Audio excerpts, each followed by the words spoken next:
The autumn of 1878 brought scandal to Millbrook Valley, like a wildfire consuming dry timber. What had started as whispered gossip in the general store had erupted into accusations that threatened to destroy everything Penelope Hartwell had worked so desperately to build in this remote Colorado Territory settlement. Before we jump back in, tell us where you're tuning in from, and if this story touches you, make sure you're subscribed because tomorrow I've saved something extra special for you. Standing before the newly constructed schoolhouse that had become her sanctuary and her prison, Penny clutched the dismissal notice with trembling fingers. The paper bore the official seal of the Millbrook Valley School Board and the condemning signatures of 3 prominent town councilmen. Her crime, according to the document, was conduct unbecoming a lady educator, specifically the allegation that she had been seen in compromising circumstances with a male visitor to the schoolhouse after proper hours. The accusation was as false as it was devastating, but truth mattered little in a frontier town where reputation was as fragile as morning frost and twice as easily destroyed. Penny had indeed remained in the schoolhouse after sunset, but only to prepare lessons for the following day, and to tutor young Timothy Caldwell, whose struggles with arithmetic had prompted his physician father to seek extra help for the boy. The male visitor in question had been Dr. Henry Caldwell himself, arriving to collect his son after a difficult delivery had delayed him at the Morrison Ranch. Yet somehow, in the twisted machinery of small-town gossip, a teacher working diligently to help a struggling student had been transformed into a woman of questionable morals, entertaining gentlemen callers in inappropriate settings. The transformation had been swift and merciless, aided by certain members of the town council who had their own reasons for wanting to see Penny removed from her position. The schoolhouse stood at the edge of Millbrook Valley's main street, a modest wooden structure painted white with green trim, its bell tower rising like a beacon of hope above the rougher buildings that comprised the rest of the settlement. When Penny had first arrived 6 months earlier on the Denver and Rio Grande Railroad, the sight of that schoolhouse had filled her heart with purpose. Here, finally, was a place where she could make a difference, where her education and determination could help shape young minds in this growing community. Millbrook Valley itself was a town in transition, struggling to shed its rough mining camp origins and transform into something more respectable as Colorado Territory moved toward statehood. The original Silver Strike had played out 3 years earlier, but the railroad's arrival had brought new opportunities. Ranchers were establishing spreads in the surrounding valleys, merchants were opening permanent shops rather than temporary trading posts, and families were arriving to build lasting homes rather than temporary shelters.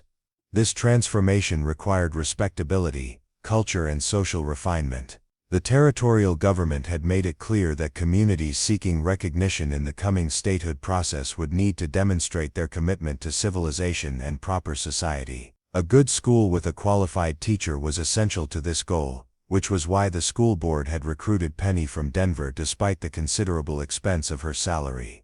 Now 6 months into her appointment, all of that progress hung in the balance. If Penny were dismissed in disgrace, finding another qualified teacher willing to relocate to such a remote location would be nearly impossible. The children she had grown to love would lose their education, the town would lose its claim to cultural advancement, and Penny would lose the first position where she had truly felt valued and needed. The weight of these consequences pressed down on her shoulders as she stood in the afternoon shadows cast by the schoolhouse eaves. At 26 years old, Penny had already endured more professional disappointments than many women faced in a lifetime. Her previous position as a governess in Denver had ended when the family decided their children no longer required education, choosing instead to send their sons east to boarding school while their daughter prepared for an early marriage. Before that, she had taught at a private academy in Colorado Springs, until the headmaster decided her methods were too progressive, and her influence on the young ladies too independent-minded.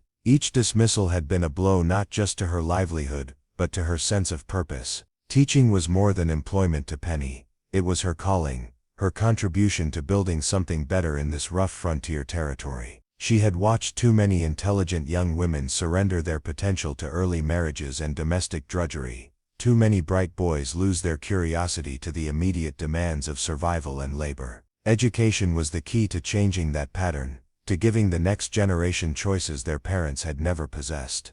The irony of her current situation was particularly bitter. She had been accused of impropriety, when in fact she had been almost hermit-like in her dedication to proper behavior. Conscious of her position as an unmarried woman in a community where single ladies were both scarce and scrutinized, Penny had been scrupulous about maintaining appropriate boundaries and unimpeachable conduct. She lived in a small room at Mrs. Adelaide Thornbury's respectable boarding house, attended church services every Sunday, participated in the ladies' auxiliary charity work, and socialized only at properly chaperoned community events. Her devotion to propriety had been both armor and prison. It protected her from the kind of gossip that now threatened to destroy her, but it also isolated her from the deeper connections she craved. At 26, Penny had never allowed herself the luxury of romantic attachment, knowing that marriage would likely mean the end of her teaching career. She had chosen professional purpose over personal fulfillment,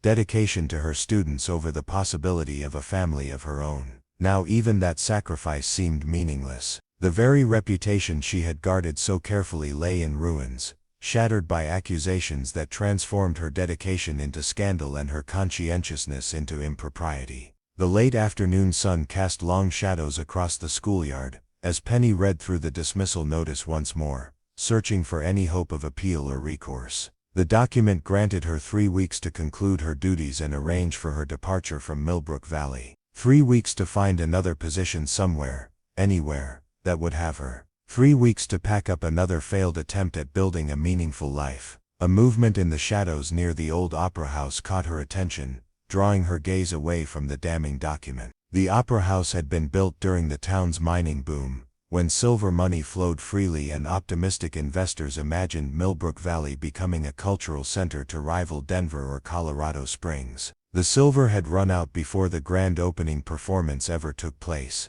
leaving the building to stand empty, its ornate facade a testament to dreams that had crumbled like the mine shafts that dotted the surrounding hills. The figure near the opera house moved again, and Penny recognized the tall, broad-shouldered silhouette of Jonathan Ashworth. Even at a distance, his posture was unmistakable, the way he held his shoulders slightly hunched as if carrying an invisible burden, the careful way he moved as though every step required conscious effort. She had seen him perhaps a dozen times since arriving in Millbrook Valley, always at a distance, always alone, always radiating an aura of profound solitude that seemed to warn others away. Jonathan Ashworth was the town's mystery, and its cautionary tale rolled into one enigmatic figure. He owned a successful cattle ranch in the valley east of town, employed several local men, conducted his business with scrupulous honesty, and paid his bills promptly. By all practical measures, he was a model citizen and a valuable member of the community. Yet he remained as distant from the social life of Millbrook Valley, as if he lived on another continent,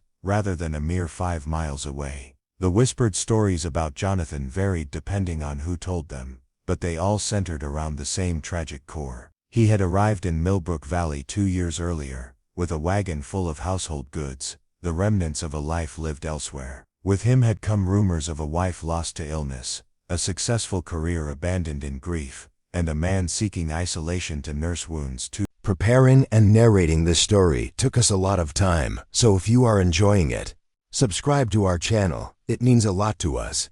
Now back to the story. Too deep for public scrutiny. Some said he had been a businessman in San Francisco, others claimed he had worked for the railroad or managed hotels in Denver. All agreed that whatever his previous life had been, he had deliberately left it behind to become something entirely different. His ranch, the AA Spread, was well maintained and profitable, but Jonathan ran it with the mechanical efficiency of a man going through the motions of living rather than embracing life itself. He came to town only when necessary, spoke only when spoken to, and participated in community affairs with the bare minimum courtesy required to avoid causing offense. At church services, he sat in the back pew and left immediately after the final hymn. At town meetings, he listened without comment, and voted only when directly asked for his opinion. The women of Millbrook Valley had initially seen Jonathan as an intriguing challenge, a handsome widower who might be coaxed back into society with the right feminine influence. Several had made attempts to draw him into conversation, to invite him to social gatherings, to demonstrate their availability and interest. All had been rebuffed with such polite but absolute finality, that eventually even the most persistent had given up the effort. Mrs. Thornbury, who considered herself the unofficial chronicler of local romantic possibilities, had declared Jonathan Ashworth a lost cause after witnessing his response to Martha Caldwell's dinner invitation. Martha, Dr. Caldwell's unmarried sister and one of the town's most accomplished young ladies, had approached Jonathan after church services with what seemed like a perfectly reasonable suggestion, that he join the Caldwell family for Sunday dinner. His response had been courteous but devastating in its completeness. "That's very kind of you, Miss Caldwell, but I make it a policy to avoid social obligations that might create expectations I cannot fulfill. I'm sure you understand." The gentle rejection had been delivered with such finality that Martha had simply nodded and walked away, her cheeks burning with embarrassment.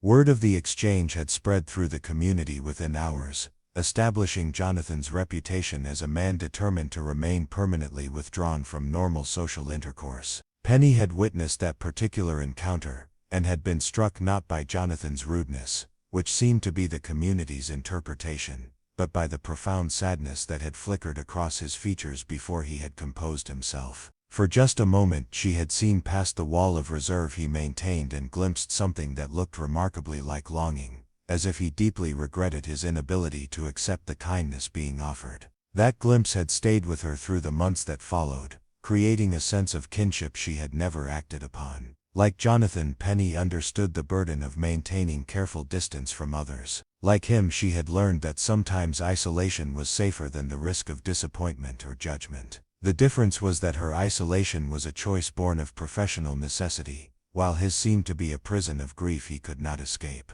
Now, as she watched him move through the shadows near the Opera House, Penny wondered if he had heard about her disgrace. In a town the size of Millbrook Valley, news traveled with the speed of wildfire, and twice the destructive potential. By now, everyone would know about her dismissal, about the accusations that had destroyed her reputation and her future in this community. The thought of Jonathan learning about her supposed impropriety filled Penny with an unexpected sense of loss. She had never spoken to him beyond the most basic courtesies, had never attempted to breach the walls of reserve that surrounded him like armor. Yet somehow his opinion mattered to her in a way that the gossip of more familiar acquaintances did not. Perhaps it was because she recognized in him a fellow exile from normal social connection, someone who would understand the weight of carrying secrets and maintaining distance. As the shadows lengthened, and the first hint of evening chill touched the air, Penny folded the dismissal notice and tucked it into her reticule. She had 3 weeks to find a solution to her impossible situation.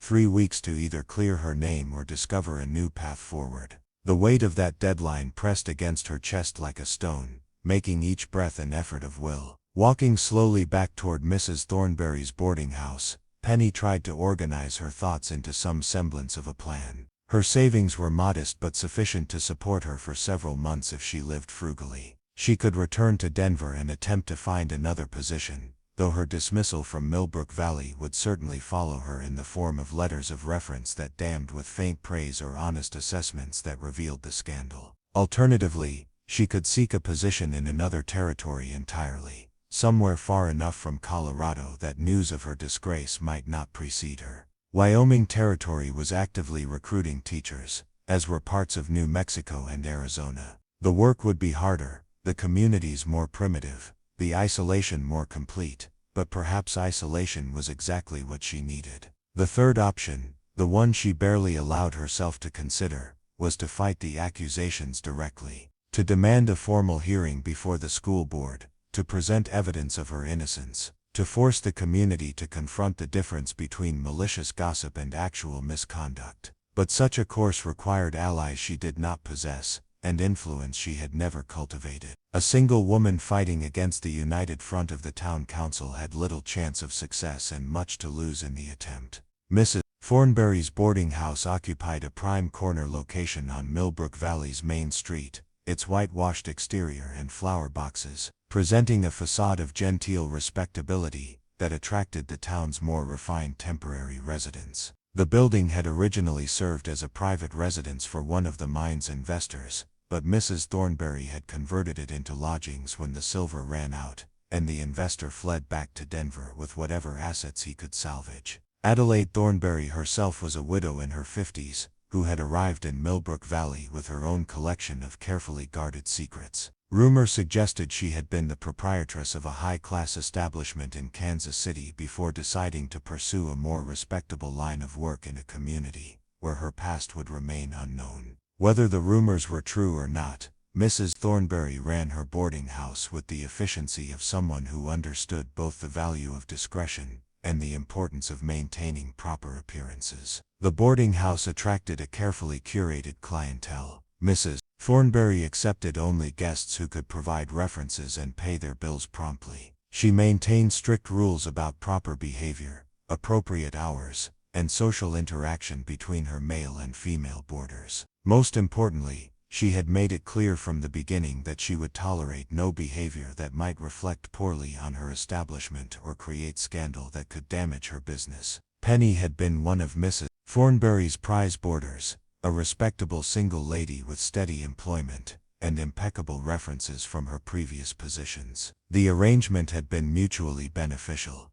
Penny received comfortable accommodation and the protection of Mrs. Thornberry's watchful respectability, while Mrs. Thornberry could point to her teacher boarder as evidence of the establishment's refined character. Now, as Penny climbed the front steps of the boarding house, she wondered how long that mutual benefit would continue. Mrs. Thornberry was a practical woman who understood that association with scandal could destroy her carefully built reputation as quickly as it was destroying Penny's career. If the gossip about Penny's alleged impropriety continued to spread, Mrs. Thornberry might decide that discretion required finding a new tenant for Penny's room. The front parlor of the boarding house was empty when Penny entered, though the sounds of preparation for the evening meal drifted from the kitchen at the rear of the building. Mrs. Thornberry employed a cook and a housemaid, both local women whose families had fallen on hard times when the mines closed. The employment provided them with steady income, and Mrs. Thornberry with reliable help, while also demonstrating her commitment to supporting the local community during difficult times. Penny climbed the narrow staircase to the second floor, where her room occupied a corner position that provided views of both the main street and the valley beyond. The room was small but comfortable, furnished with a narrow bed, a writing desk, a washstand, and a wardrobe that held her limited collection of professional attire. Everything in the room reflected the careful economy of a woman who had learned to live within modest means while maintaining the appearance of respectability. Settling at her writing desk, Penny pulled out paper and pen to begin composing letters of inquiry to school districts in distant territories. Each letter would require careful phrasing to present her qualifications positively, while avoiding direct lies about the circumstances of her departure from Millbrook Valley. The task ahead was daunting, but it represented the only realistic path forward she could envision. As she organized her thoughts and prepared to write,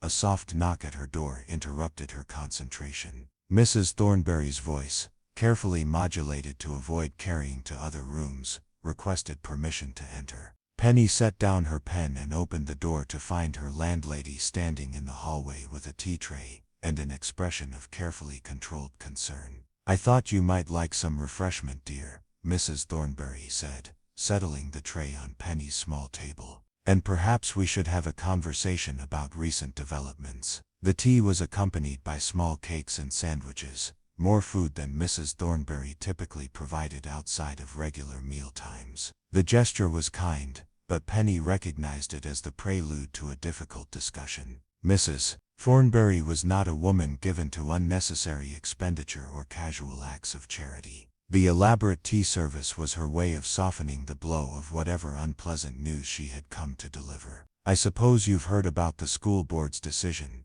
Penny said, settling into the room's single chair while Mrs. Thornberry perched on the edge of the bed. "Word travels quickly in a small town," Mrs. Thornberry replied diplomatically. "I wanted you to know that I don't give credence to malicious gossip, and your room here remains available for as long as you need it." The assurance was more relief than Penny had dared hope for. Mrs. Thornberry's support would not solve her larger problems, but it provided a foundation of stability during the uncertain weeks ahead. However, Mrs. Thornberry continued, and Penny braced herself for the inevitable qualification. "I do think you should be aware that certain members of the community have approached me with concerns about the appropriateness of housing a dismissed teacher." particularly given the nature of the allegations. The careful phrasing could not disguise the underlying message. Mrs. Thornberry faced pressure to evict Penny, pressure that would likely increase if the scandal continued to grow. The boarding house owner was offering temporary sanctuary,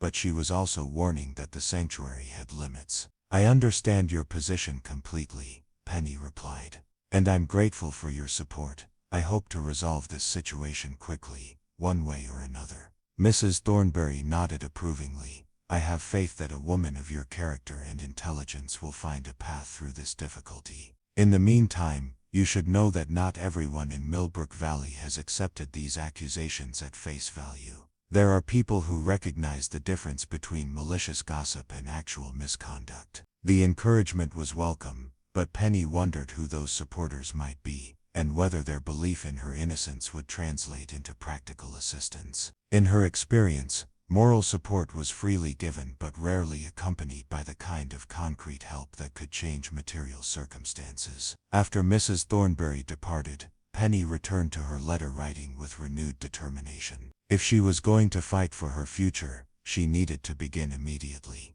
Each day of delay reduced her options and increased the likelihood that news of her disgrace would spread to potential employers in distant territories. As she wrote, the sounds of the town's evening activities drifted through her windows. Voices from the street below, the clatter of wagon wheels on hard-packed earth, the distant sound of a piano from one of the saloons at the far end of the main street. Millbrook Valley was settling into its nightly routine, a community of people going about their ordinary lives while hers hung in the balance of reputation and rumor. Somewhere in that community lived the people who had engineered her downfall, who had transformed an innocent tutoring session into evidence of moral failing. Penny had her suspicions about their identity and their motivations, but suspicion was not proof, and accusations without evidence would only make her situation worse. The dismissal notice had been signed by 3 town council members, Judge Cornelius Blackstone, Merchant Frederick Morrison,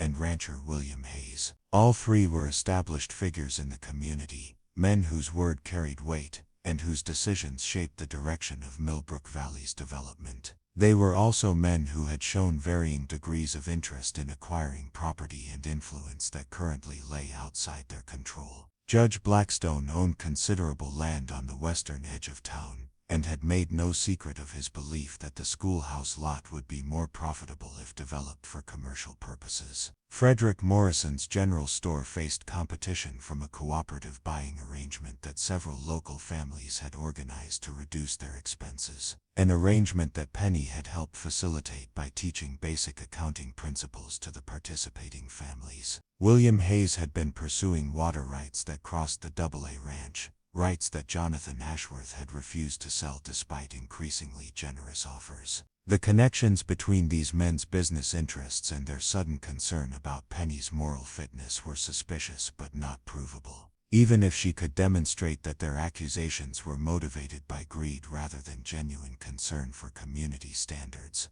the damage to her reputation would remain. Once planted, rumors had a way of taking on lives of their own, growing and spreading regardless of their relationship to truth. As the evening deepened and Penny continued her correspondence, she found her thoughts returning repeatedly to the figure she had seen near the Opera House. Jonathan Ashworth remained an enigma, a man whose presence in the community was both undeniable and somehow separate from the normal patterns of social interaction.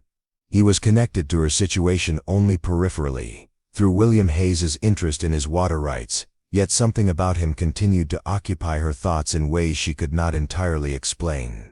Perhaps it was simply that he represented a different way of responding to isolation and scandal, where she felt trapped by circumstance and desperate to find a path back to normal social acceptance. He seemed to have found a kind of peace in his withdrawal from community life. His ranch prospered, his business dealings remained respected, and his personal life remained entirely his own affair.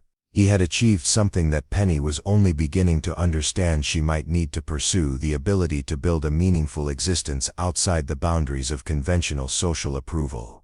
The clock on Mrs. Thornberry's mantelpiece chimed 9 times, marking the approach of the respectable hour when single ladies retired to their rooms for the evening. Penny set aside her letters, having completed 3 inquiries to school districts in Wyoming Territory and 1 to a missionary school in New Mexico. Tomorrow she would visit the post office to send the letters on their uncertain journey toward potential new positions and possible fresh starts. As she prepared for bed, Penny allowed herself one moment of pure grief for what she was losing. The schoolhouse had been more than employment. It had been home, purpose, and hope combined into a single focal point for her ambitions. The students had become more than responsibility. They had been the family she had never allowed herself to have. Young minds that had responded to her teaching with eagerness and affection that had filled empty places in her heart she had not even known existed. Tomorrow would bring the first day of her final 3 weeks in Millbrook Valley. 3 weeks to either salvage her reputation or build the foundation for starting over somewhere else. The future stretched ahead like an unmapped territory,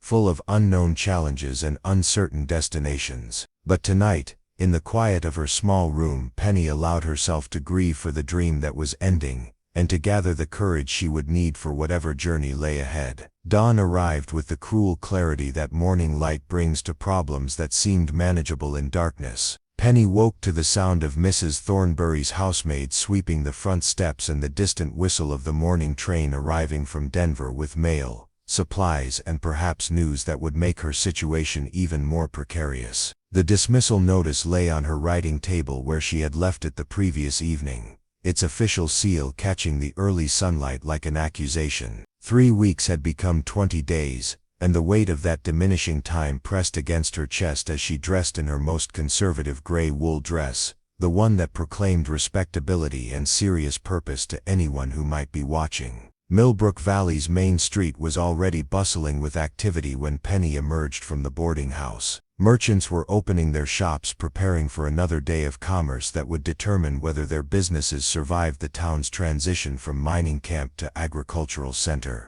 The morning air was scent of fresh bread from the bakery and the less pleasant aroma of livestock from the corrals at the edge of town where cattle drivers gathered before heading out to the surrounding ranches. Penny's first destination was the post office, a small wooden building that served as the community's connection to the wider world. Postmaster Thomas Whitfield, a gray-haired veteran of the Territorial Postal Service, looked up from sorting mail as Penny entered with her carefully composed letters of inquiry. "Morning, Miss Hartwell," he said, his tone carrying none of the coolness she had feared. "Sending out some correspondence?" "Yes, thank you." Penny placed the 4 letters on the counter, along with the necessary postage. Each envelope represented a different possibility, a different future that might unfold if circumstances aligned in her favor. Thomas weighed the letters with practiced efficiency, but his movements seemed slower than usual, as if he were reluctant to complete the transaction. "Miss Hartwell," he said finally, "I hope you won't take offense at an old man's observation, but there's been talk in town about your situation at the school." Penny's shoulders tensed, preparing for another recitation of the accusations that had already destroyed so much. Instead, Thomas continued in a voice carefully modulated to avoid carrying to other customers who might enter. "My Sarah was one of your students when she was younger, before we sent her back east to her aunt for finishing school. She learned more in 6 months with you than in 2 years with the previous teacher. Whatever foolishness is being spread around town, it doesn't change the fact that you've done right by the children of this community." The unexpected support brought tears to Penny's eyes that she blinked back quickly. "Thank you, Mr. Whitfield. That means more to me than you might realize. There's more folks than you might think who recognize quality teaching when they see it," Thomas said, stamping her letters with more force than necessary. "And there's some who might have reasons for wanting changes that have nothing to do with your conduct." The last comment was delivered with the careful neutrality of a man who had learned to navigate small-town politics without making dangerous enemies, but the implication was clear. Thomas Whitfield understood that her dismissal might have motivations beyond genuine concern about propriety. Leaving the post office, Penny walked slowly toward the schoolhouse, knowing that each visit brought her closer to a final goodbye that would end this chapter of her life permanently. The building looked the same as always, its white paint bright in the morning sun, the bell tower standing sentinel over the dusty street. But everything felt different now, colored by the knowledge that her time here was ending whether she wished it or not. The schoolyard was empty at this early hour, but soon it would fill with the children she had grown to love, young minds eager for knowledge and guidance she might no longer be able to provide. Timothy Caldwell would arrive with his arithmetic slate, still struggling with multiplication tables but showing gradual improvement under her patient tutoring. Mary Morrison would bring wildflowers for the teacher's desk,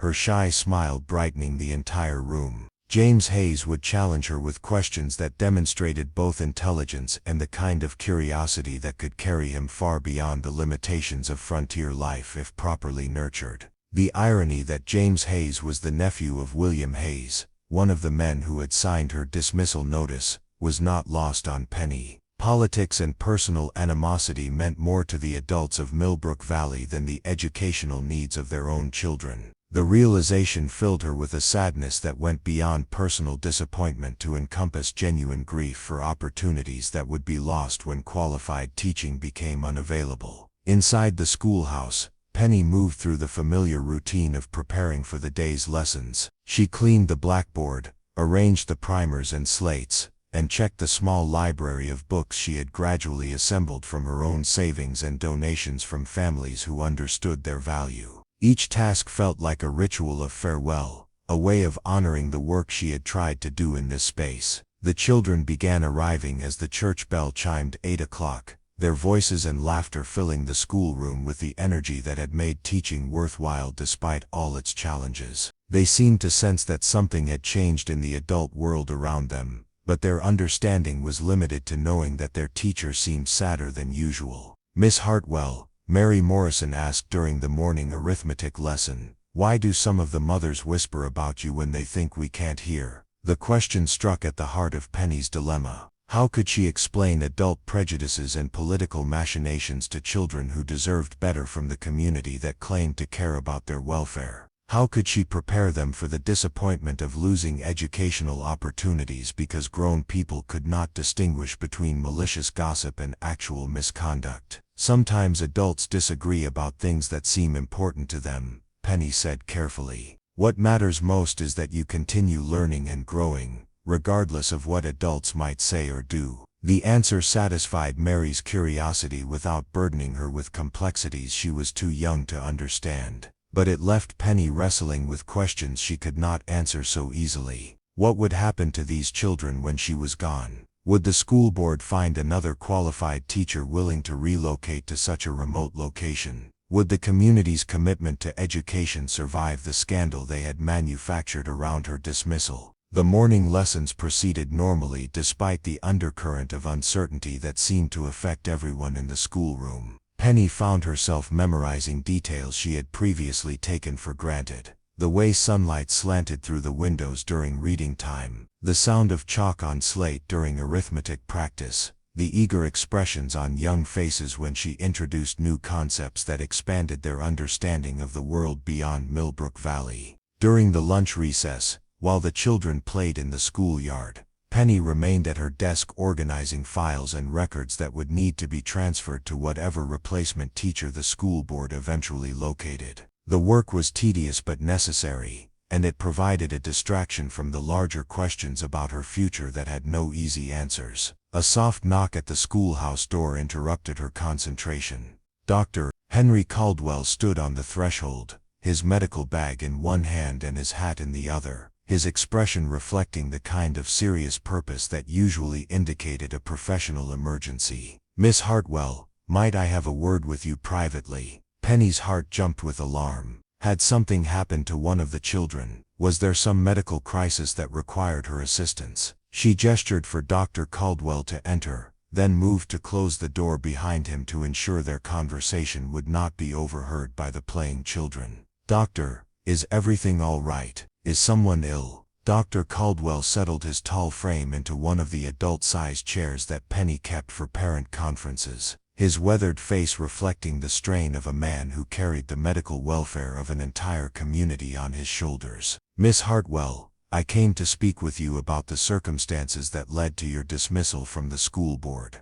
The admission sent a chill through Penny that had nothing to do with the autumn air seeping through the schoolhouse windows. Dr. Caldwell's presence during Timothy's tutoring session was the incident that had been twisted into evidence of impropriety. His testimony could either vindicate her completely or provide additional ammunition for those who sought to destroy her reputation. "I understand that you might prefer not to become involved in this controversy," Penny said carefully. "Your reputation and your practice are valuable to this community, and I would not want my problems to affect your standing." Dr. Caldwell's eyes flashed with something that might have been anger, though whether directed at her or at the situation remained unclear. "Miss Hartwell, I am a physician who has practiced medicine in frontier communities for more than 20 years. I have delivered babies in blizzards, treated gunshot wounds in mining camps, and fought epidemic diseases in towns where clean water was scarce and proper sanitation non-existent. My reputation is built on honesty,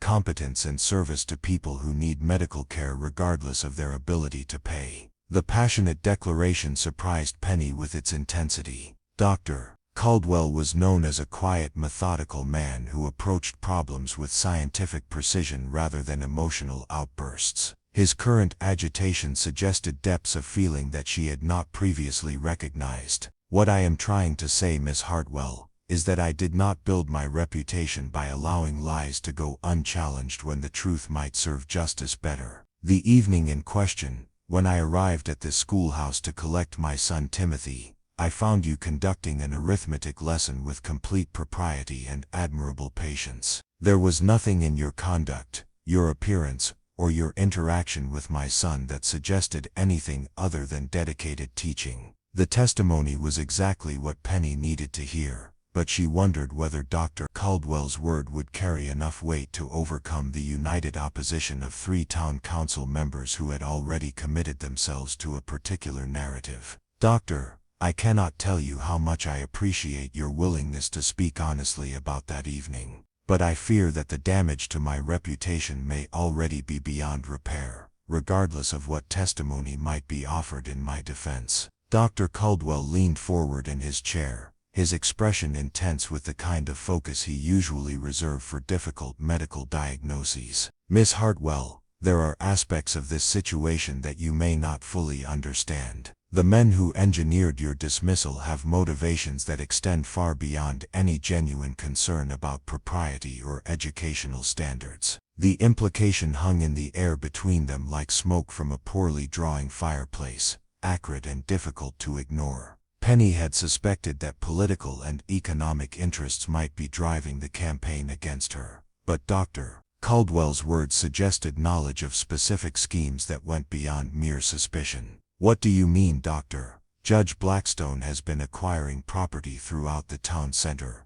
including several lots adjacent to the schoolhouse. Frederick Morrison has been lobbying the territorial government for a contract to supply all educational materials to schools in this region, a contract that would be much more profitable if he could influence the selection of textbooks and teaching methods. William Hayes has been pursuing water rights that affect several properties in this valley, including some that current owners have been reluctant to sell." The connections were becoming clearer, though the full scope of whatever conspiracy Dr. Caldwell was describing remained murky. "And you believe my dismissal is connected to these business interests?" "I believe your dismissal serves multiple purposes for men who see opportunity in chaos and profit in the displacement of obstacles to their ambitions. Your removal opens the schoolhouse property for potential development, eliminates a teacher whose educational methods have encouraged independent thinking among local families, and creates a precedent for dismissing community leaders who might oppose certain development plans." The analysis was both illuminating and terrifying. If Dr. Caldwell was correct, then Penny's situation was even more precarious than she had realized. She was not simply the victim of malicious gossip but a deliberate target in a larger scheme to reshape Millbrook Valley, according to the wishes of a few powerful men. "But doctor, even if all of this is true, how can it be proved? And what recourse do I have against men with such influence and resources?" Dr. Caldwell stood and walked to the window, gazing out at the schoolyard where children continued their games in blissful ignorance of the adult machinations that threatened to disrupt their education. "Miss Hartwell, there are others in this community who have begun to recognize the pattern of what is happening. Property owners who have been pressured to sell at below market prices, business owners who have faced mysterious difficulties with suppliers and customers, families who have found themselves excluded from certain social and economic opportunities after expressing opinions that certain people found inconvenient. The picture Dr. Caldwell painted was one of systematic intimidation and manipulation, a campaign to consolidate power and influence that had been operating beneath the surface of normal community life. Penny's dismissal was apparently only the most recent and visible manifestation of a broader pattern of coercion. What are you suggesting, Doctor? I am suggesting that you might not be as alone in this fight as you believe. And I am suggesting that the time may have come for those who value honesty and fair dealing to make their positions known regardless of the potential consequences. The conversation was interrupted by the sound of children returning from their lunch recess, their voices carrying across the schoolyard as they prepared to resume afternoon lessons. Dr. Caldwell collected his hat and medical bag, preparing to return to his regular duties, but he paused at the door before leaving.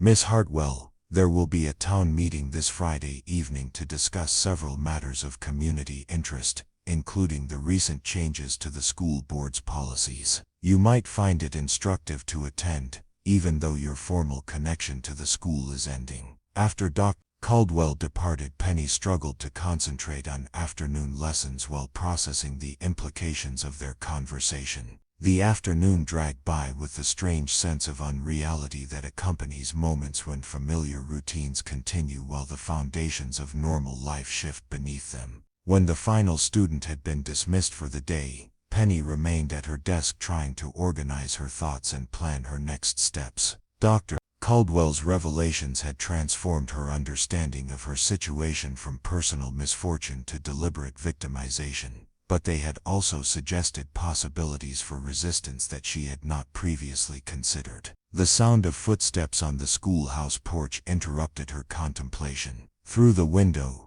she could see a tall figure approaching the door with the careful, measured pace she had learned to associate with Jonathan Ashworth. Her heart began beating faster, though she could not have explained why the mysterious widower's presence should affect her so profoundly. Jonathan knocked softly on the doorframe, then waited for permission to enter rather than assuming welcome. When Penny called for him to come in, he removed his hat and stepped across the threshold with the same careful courtesy he showed in all his limited social interactions. Miss Hartwell, I hope I'm not interrupting your work. Not at all, Mr. Ashworth. Please have a seat. Penny gestured toward the chair Dr. Caldwell had recently vacated, though Jonathan remained standing near the door as if prepared to leave at the first sign that his presence was unwelcome. I wanted to speak with you about the recent difficulties you've been facing with the school board. The directness of his approach surprised Penny, who had expected the kind of carefully neutral conversation that characterized most of Jonathan's interactions with other community members. She had rarely heard him speak more than a few sentences at a time, and never about matters that might be considered personal or controversial. I appreciate your concern, Mr. Ashworth, but I wouldn't want to burden you with problems that don't directly affect your own interests. Jonathan's expression shifted slightly, revealing something that might have been frustration or disappointment at her attempt to maintain the same walls of polite distance that usually governed their encounters. Miss Hartwell, the education of children in this community affects everyone who lives here, whether they have children of their own or not. The quality of teaching, the integrity of educational leadership, and the principles that guide decisions about schools all contribute to the kind of place Millbrook Valley becomes as it develops. The passionate declaration was unlike anything Penny had ever heard from the reserved rancher. His words carried conviction and intelligence that challenged her assumptions about his withdrawal from community life. Perhaps his isolation was more selective than complete, focused on social situations rather than genuine indifference to the welfare of others. I agree with your assessment completely, Penny replied, but the school board has made its decision based on accusations that I have been unable to refute effectively. My position here is ending whether I wish it or not. Jonathan moved closer to her desk, his posture suggesting the kind of careful determination that accompanies difficult decisions. Miss Hartwell, I have reason to believe that the accusations against you are part of a larger pattern of manipulation and coercion that has been affecting various members of this community. Your dismissal serves purposes that have nothing to do with educational standards or moral conduct. The echo of Dr. Caldwell's analysis in Jonathan's words struck Penny with the force of recognition. Two men who rarely spoke to each other had reached similar conclusions about her situation, suggesting that the conspiracy they described might be more visible to observers than she had realized. Mr. Ashworth, Dr. Caldwell mentioned something similar earlier today. Are you suggesting that there is some kind of coordinated effort to manipulate community affairs for private benefit? Jonathan's jaw tightened in a way that suggested he was struggling with how much to reveal. Miss Hartwell, I have been the target of increasing pressure to sell water rights that cross my property. Pressure that has escalated from offers to buy to threats of legal action and now to what might be called sabotage. Fences have been cut, livestock has been scattered, and supplies ordered for my ranch have mysteriously failed to arrive as scheduled. The admission provided a glimpse into difficulties that Jonathan had been facing in private, challenges that explained some of his increased withdrawal from community life. If he was dealing with deliberate harassment designed to force him into selling property rights, then his isolation might be strategic rather than purely emotional. And you believe the same people responsible for your difficulties are behind my dismissal.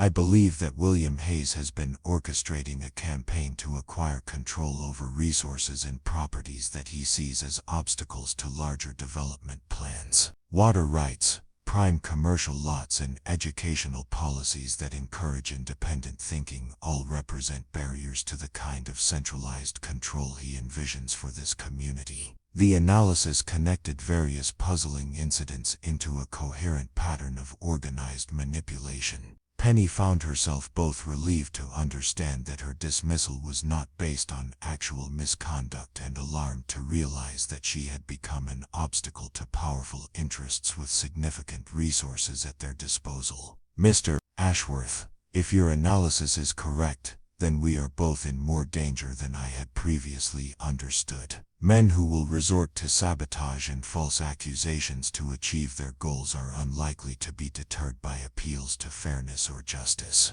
Jonathan nodded grimly, which is why I wanted to speak with you about the possibility of working together to expose what has been happening and to protect others who might become targets of similar harassment. The proposal was both tempting and terrifying. Alliance with Jonathan would provide her with a powerful ally who clearly understood the forces working against them. But it would also associate her with a man whose own reputation for isolation and withdrawal might make him a liability rather than an asset in any public confrontation with established authority figures. What kind of cooperation are you suggesting? I am suggesting that we pool our knowledge of what has been happening, document the pattern of harassment and manipulation, and present evidence to authorities who might be able to take action against those responsible. The territorial government has been increasingly concerned about corruption in local communities that might affect statehood eligibility, and cases of systematic abuse of power would certainly attract their attention. The plan had merit, but it also required a level of public exposure that would make both of them targets for retaliation from people who had already demonstrated their willingness to use underhanded methods to achieve their goals. Ashworth, such an undertaking would be extremely dangerous for both of us. Are you prepared for the kind of scrutiny and potential backlash that would result from challenging men with such influence in the community? Jonathan's expression grew more determined rather than less as he considered the risks involved. Miss Hartwell, I have already lost the most important things in my life to circumstances beyond my control. I will not lose my integrity or my property to men who believe that power gives them the right to destroy others for their own profit. The resolve in his voice carried echoes of old pain that suggested his withdrawal from society was indeed connected to profound personal loss, but it also revealed strength and purpose that his careful neutrality had previously concealed. There is something else you should consider, Miss Hartwell. The town meeting on Friday evening is likely to be used as a forum for consolidating support for the changes that have been implemented. If we are going to take action, it would be most effective to present our evidence at that meeting when the entire community will be present to hear both accusations and responses. The suggestion was logical but intimidating. Public confrontation with the town council would require careful preparation, convincing evidence, and the kind of courage that Penny was not certain she possessed. But the alternative was accepting defeat and allowing others to suffer similar treatment in the future. Ashworth, if we are going to pursue this course, we will need to be very well prepared. We will need documentation, witness testimony, and evidence that cannot be dismissed as personal grievances or unfounded accusations. I have been keeping detailed records of the harassment I have experienced, including dates, witnesses, and physical evidence of sabotage. Dr. Caldwell has indicated that he would be willing to testify about the circumstances of your dismissal and about other incidents he has observed. There are other community members who have experienced pressure or intimidation but who have been afraid to speak out individually. The framework of a defense was beginning to take shape, though its success would depend on factors beyond their control. But for the first time since receiving her dismissal notice, Penny felt hope that her situation might not be entirely hopeless. Mr. Ashworth, I want to be completely honest with you about my circumstances. If we undertake this challenge and fail, I will be leaving Millbrook Valley in disgrace with no possibility of return. My teaching career will be permanently damaged and my reputation will be destroyed beyond repair. I need to be certain that the evidence we present is strong enough to justify such a risk. Jonathan moved closer to her desk, his pale blue eyes meeting hers with an intensity that made her suddenly aware of the courage required for him to emerge from his carefully maintained isolation to offer partnership in such a dangerous undertaking. Miss Hartwell, I cannot guarantee success, but I can guarantee that the evidence we present will be truthful and substantial, and I can promise that whatever the outcome, you will not face the consequences alone. The pledge carried weight that went beyond mere professional alliance. Jonathan was offering not just cooperation but genuine partnership in a struggle that could affect both their futures permanently. The offer was more than Penny had dared hope for when she had faced her crisis in isolation. Very well, Mr. Ashworth. If you believe we have a reasonable chance of success, then I am willing to join forces with you. But we will need to work quickly and carefully to prepare for Friday's meeting. Jonathan's expression lightened slightly, revealing relief that his proposal had been accepted. We can meet at my ranch tomorrow evening to review the evidence and plan our presentation. The location will provide privacy for our discussions and reduce the risk of our preparations being observed by those we intend to challenge. The arrangement would require Penny to travel 5 miles outside town to visit a man with whom she had barely spoken previously.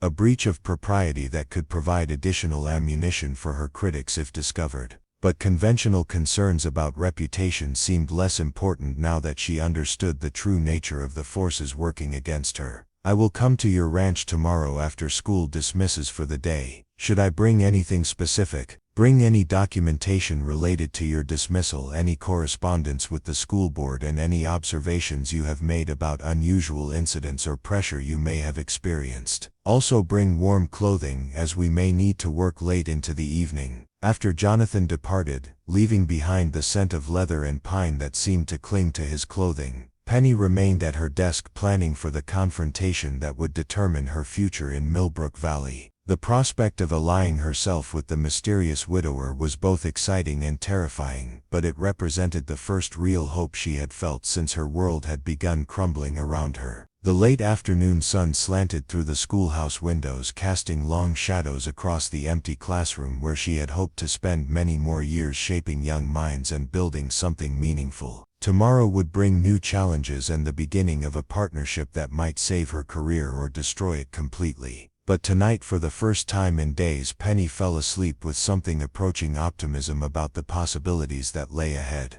The ride to Jonathan Ashworth's ranch took Penny through countryside she had admired from the schoolhouse windows but never explored on foot or horseback. Mrs. Thornberry had arranged for her to borrow a gentle mare from the livery stable, understanding without need for detailed explanation that Penny had business outside town that required discretion and mobility. The Double-A Ranch occupied a broad valley where Willow Creek meandered between stands of cottonwood and aspen trees that had turned brilliant gold in the autumn air. The ranch buildings were well maintained but modest, suggesting a man who invested in function rather than display. The main house was a solid log structure with a wide front porch and windows that caught the late afternoon light. Outbuildings included a substantial barn, corrals that showed recent repair work, and a bunkhouse that appeared to house several ranch hands. Jonathan emerged from the barn as Penny rode into the yard, wiping his hands on a cloth that suggested he had been working with tools or equipment.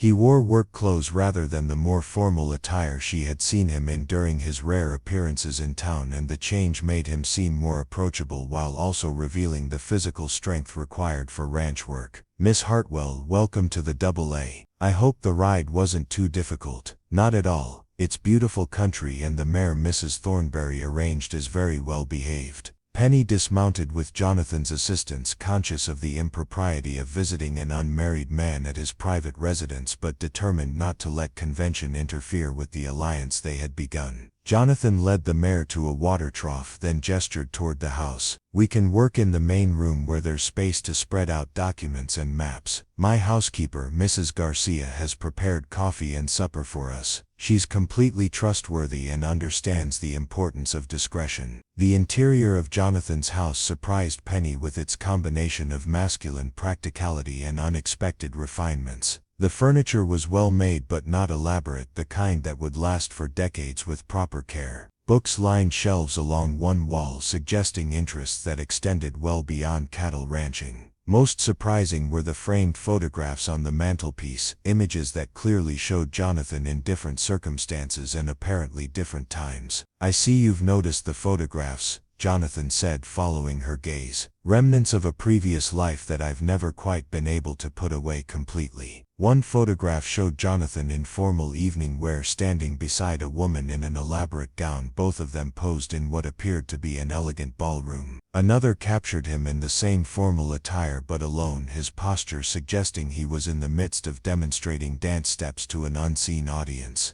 A third showed him with a group of people in similar formal dress, all holding certificates or awards of some kind. "You were a dance instructor," Penny said, the realization explaining both his elegant posture and his withdrawal from the social life of Millbrook Valley. In San Francisco, Jonathan's expression grew carefully neutral, the same guarded look she had seen whenever anyone in town had attempted to draw him into conversation about his past. "I taught ballroom dancing at several establishments that catered to San Francisco's social elite. Private lessons for young ladies preparing for debut seasons, group instruction for married couples seeking to improve their skills, and performance coaching for those who aspired to more than merely adequate social dancing." The admission opened a window into a world entirely different from the rough frontier community where Jonathan now chose to make his life. San Francisco's high society would have been a realm of elaborate formal events, strict social protocols, and cultural refinements that required professional instruction to navigate successfully. "It must have been a very different life from ranching," Penny observed carefully, uncertain how much curiosity would be welcome. "Completely different.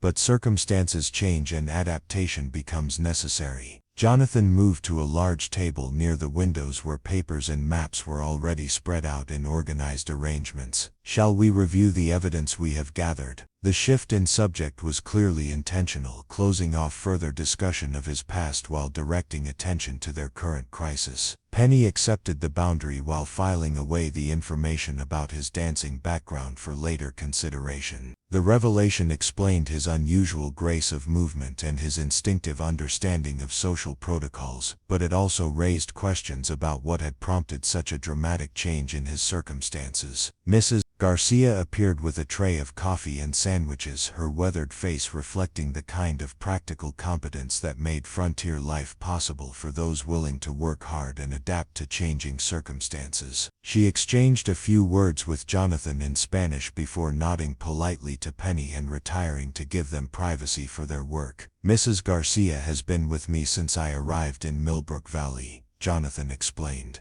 Her husband was injured in a mining accident that left him unable to work, so I hired them both to help manage the household and ranch operations. She handles domestic affairs while he manages the horses and lighter ranch duties. The arrangement reflected both practical necessity and personal kindness, providing employment for a family facing hardship while ensuring Jonathan's household ran smoothly. It also suggested that his isolation from the community was selective rather than complete, extending to social obligations but not to basic human decency in his treatment of employees. The document spread across the table painted a disturbing picture of systematic harassment and manipulation extending over several months. Jonathan had kept meticulous records of incidents affecting his ranch, including dates, times, witnesses, and physical evidence where available. Fences had been cut on 17 separate occasions, always in locations that would allow livestock to wander onto neighboring property where they could be impounded and fines assessed. Supplies ordered from Denver had been mysteriously diverted or delayed, forcing Jonathan to pay premium prices for emergency replacements from local merchants. More troubling were the legal pressures that had been applied through increasingly aggressive letters from lawyers representing various business interests. Water rights that had been uncontested for years were suddenly being challenged through technical claims about usage patterns and historical precedents. Grazing permits that had been routinely renewed were being delayed, pending additional environmental assessments that required expensive surveys and legal documentation. "The pattern is clear," Jonathan said, pointing to entries in his carefully maintained log.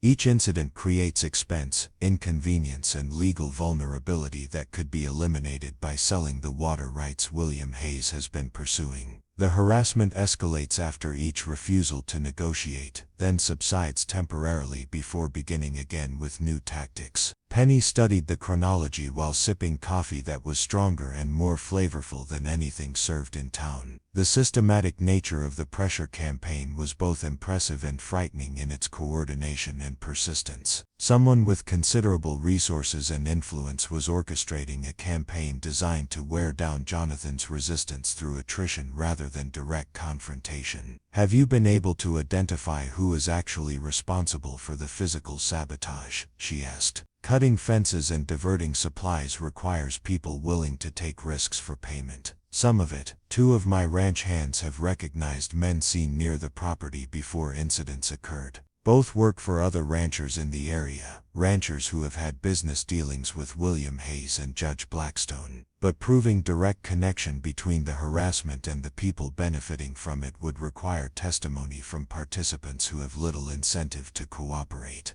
The challenge of building a legal case became clearer as they reviewed the evidence. Circumstantial patterns were obvious to anyone willing to examine the facts objectively, but proving deliberate conspiracy in a court of law required more direct evidence than they currently possessed. "What about the legal challenges to your water rights?" Penny asked. "Are those based on legitimate claims or manufactured disputes?" Jonathan pulled out a thick folder containing correspondence with lawyers and territorial officials. "The challenges exploit technical ambiguities in territorial water law that most ranchers have never encountered. The original grants were written using language that seemed clear at the time but which can be interpreted differently under newer legal precedents. Defending against the challenges requires expensive legal representation and extensive documentation that most property owners cannot afford. The strategy was sophisticated in its exploitation of legal complexities that favored those with resources over those with legitimate claims. Even if Jonathan ultimately prevailed in court, the cost of legal defense could be ruinous, achieving the same goal as outright seizure through more socially acceptable means. "This is far more elaborate than anything I experienced with the school board," Penny admitted. "The accusations against me were relatively simple character assassination. What you're facing requires coordination, legal expertise, and considerable financial backing, which suggests that my water rights are more valuable than I initially understood, or that they represent one component of a larger development scheme that requires control over multiple properties and resources." Jonathan moved to a map of the Millbrook Valley area that showed property boundaries, water sources, and transportation routes. Colored pins marked various properties, with different colors apparently representing different categories of ownership or development status. I've been tracking property transactions and legal disputes throughout the valley, Jonathan explained. The pattern that emerges suggests someone is working to consolidate control over resources that would be essential for large-scale development projects. The map told a story that was both fascinating and alarming. Properties that controlled water access, transportation routes, and prime development sites were systematically being acquired by a small group of interconnected business interests. Some acquisitions were straightforward purchases at market prices. Others involved more complex arrangements where property owners facing financial or legal difficulties sold at below market prices to resolve immediate problems. Look at this pattern, Jonathan said, pointing to a cluster of recent transactions. The railroad junction where your school is located, the main commercial district, the best agricultural land along Willow Creek, and the water sources that serve the entire valley. Someone is positioning themselves to control the economic development of this entire region. The scope of the scheme was breathtaking in its ambition and implications. If successful, it would transform Millbrook Valley from a community of independent property owners and small businesses into something more resembling a company town, where a few powerful interests controlled employment, commerce, and development decisions. But why go to such elaborate lengths? Penny asked. Surely there are other locations where such development would be easier to accomplish without the need for such complex manipulation. Jonathan traced railway lines on the map with his finger, highlighting connections that Penny had not previously considered. Millbrook Valley sits at the intersection of two rail lines, one heading north toward the Montana Territory mines, and another connecting to the main Denver and Rio Grande route to California. The territorial government has been discussing plans for a major rail depot here that would serve freight and passenger traffic throughout the region. The explanation made the conspiracy more understandable while making it more frightening. If Millbrook Valley was destined to become a major transportation hub, then controlling property and resources here could be extraordinarily profitable for those positioned to take advantage of the opportunity. The current residents who had built the community would be displaced or reduced to tenant status in their own town. And the territorial government doesn't know about this manipulation. The territorial government sees statistics about economic growth, property development, and business expansion. They don't see the methods being used to achieve those statistics, especially if local officials provide favorable reports about community progress toward statehood readiness. The conversation was interrupted by Mrs. Garcia announcing that supper was ready in the dining room. The meal she had prepared was simple but substantial, featuring beef from the ranch's own cattle, vegetables from a garden behind the house, and bread that rivaled anything available in town. The domestic normalcy provided a welcome respite from the disturbing revelations they had been discussing. Mrs. Garcia is an excellent cook, Penny observed, savoring the best meal she had enjoyed since arriving in Millbrook Valley.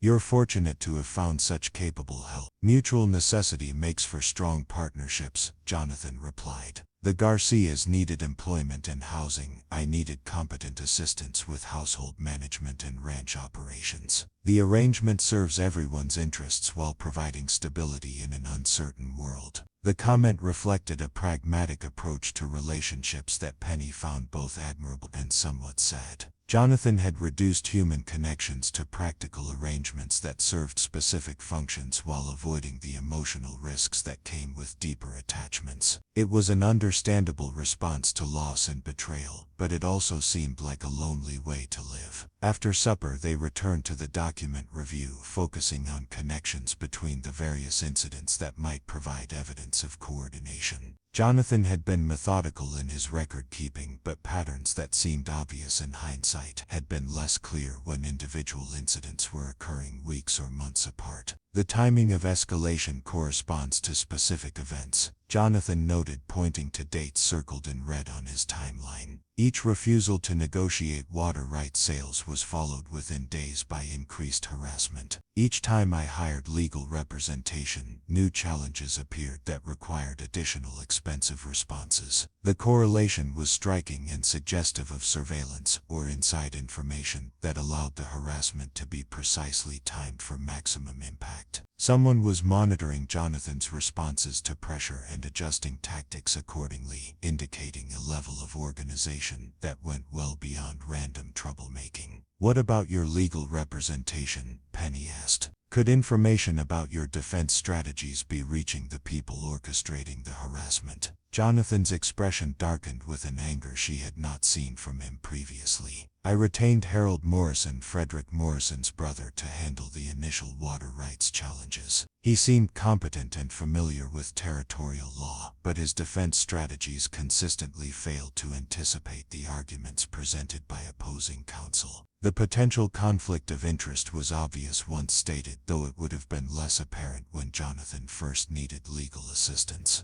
Hiring a lawyer whose brother was involved in the conspiracy would ensure that defense strategies were known in advance and could be neutralized before they became effective. You've dismissed him, I assume. 2 weeks ago, after the third consecutive legal setback that seemed to result from inadequate preparation. I'm now working with a lawyer from Denver who has no local connections, but the damage from the earlier representation may already be substantial." The pattern of betrayal and manipulation was becoming clearer, revealing a conspiracy that had penetrated multiple aspects of community life. If local lawyers, merchants, and officials were participating in or facilitating the harassment, then Jonathan's situation was even more precarious than the documented incidents suggested. "Mr. Ashworth, I'm beginning to understand why you withdrew from community social activities. If you suspected this kind of coordination against your interests, maintaining distance would be a reasonable defensive strategy." Jonathan looked up from the documents with an expression that suggested he was weighing how much personal information to reveal. "My withdrawal began for different reasons, Miss Hartwell, but it has been reinforced by the necessity of protecting myself from people who would exploit personal connections for political or economic advantage." The admission hinted at the personal tragedy that had brought Jonathan to Millbrook Valley, while acknowledging that his isolation had become strategically necessary as well as emotionally protective.